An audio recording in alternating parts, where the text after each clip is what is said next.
ঢাকার উন্নত ও জনপ্রিয় গণপরিবহন মেট্রো রেল থেকে 18 দিনে 20.5 কোটি টাকা আয় হয়েছে বলে তথ্য দিয়েছে Dhaka mass transit company limited.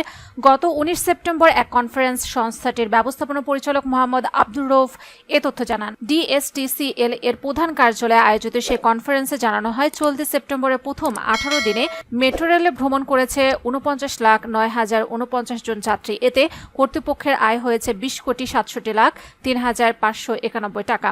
Mohammad Abdur Rauf বলেন, 1 সেপ্টেম্বর থেকে 18 সেপ্টেম্বর পর্যন্ত সময়ের মধ্যে 2 শুক্রবার বন্ধ ছিল মেট্রো রেল। তাছাড়া গত 18 সেপ্টেম্বর কারিগরি ত্রুটির কারণে দীর্ঘ সময় মেট্রো রেল বন্ধ ছিল। এদিনে 54,91,140 টাকা আয় হয়েছে, তবে লোকসান হয়েছে 1 কোটি টাকা। ডিএসটিসিএল এর ব্যবস্থাপনা পরিচালক মোহাম্মদ আব্দুর রউফ আরও জানান, মেট্রো রেলের সর্বোচ্চ যাত্রী ভ্রমণ করেছে গত 12 সেপ্টেম্বর। এদিনে 3,43,892 জন যাত্রী ভ্রমণে সর্বোচ্চ আয় 1,46,57,566 টাকা। তাছাড়া গড়ে প্রতিদিন 3 লাখ মানুষ মেট্রো রেল ভ্রমণ করছেন।